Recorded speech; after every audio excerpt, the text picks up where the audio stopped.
Hey guys, Glockster42. Hope this all finds you all well.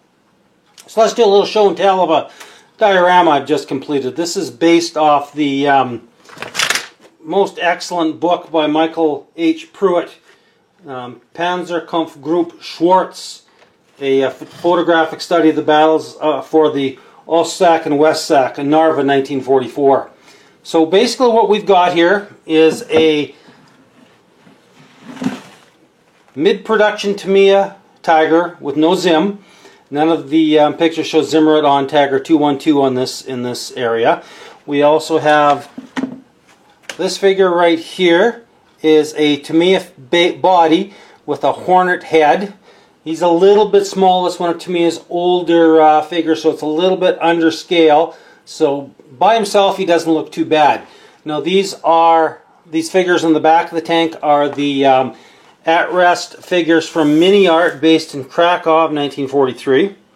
They're a really nice set of figures, very nicely detailed, nice animation. They've been painted. Everything's been painted up with Vallejo paints. You know, figure painting is still not one of my most favorite things to do, but you know, if you want to build dioramas, that's just one thing you're going to have to eventually learn to use.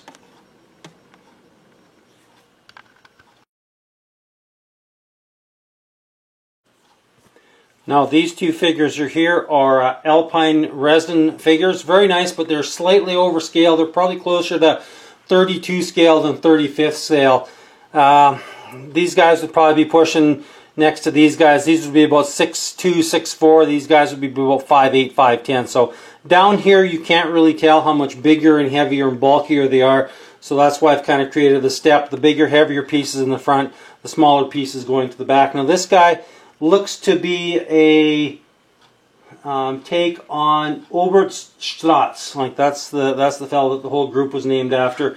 This is a very detailed book, and I haven't quite read all of it. I've just looked at the pictures and picked a couple out.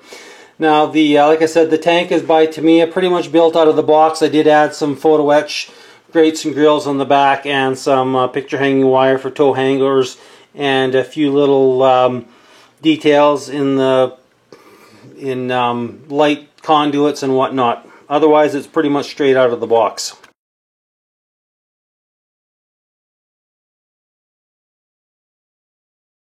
Now the base is just a simple Reba picture frame from IKEA, the 20 by 25 size. I think they're $7.50 Canadian, so they make a really nice little footprint. This originally was going to be a much bigger diorama.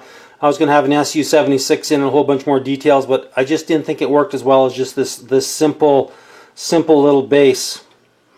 Now basically we've just got some styrofoam with some sculpted mold on it, a mix of baking soda for snow, as well as some Scenic Products snow, which is a little more of a crystallized. I like using baking soda, because it has a little more of a crystal texture and it doesn't turn brown like other things do, like flour and whatnot does. But yeah, once again, Mini Art figures. They painted up quite nicely. They were actually meant, I think, for Mark IV, but I made them work on this Tiger 1.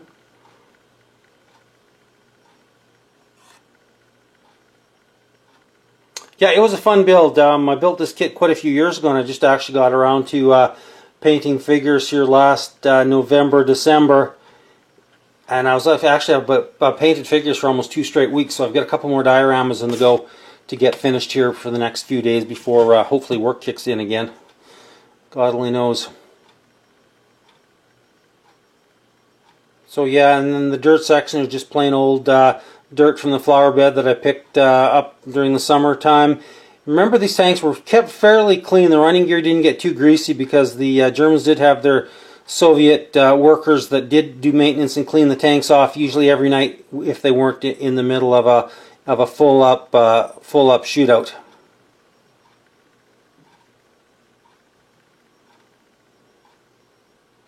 Now we've just painted this in I believe I just painted that in plain Tamiya flat. I didn't do a lot of distressing and chipping because the pictures didn't show a whole bunch of chipping, although I did do a little bit of hairspray chipping along the barrel. That looked like about the only place, and some of the high points on the turret and some of the high points on the hull. But other than that, I kind of kept the chipping and fading to a minimum. Alright, so yeah, there you have it, guys. My Narva January 44 diorama. King Tiger 1 from Tamiya. Mini art and alpine figures. And some Tamiya figures in there. The trees just came out of a shrubbery that was in the backyard. I don't have any idea what it was, but it seemed to really fit with the look of those photographs there that I'll run in here in between all these takes. Alright guys, if you like what you've seen, give me a thumbs up. Hell, I don't care if you don't like it, give me a thumbs down.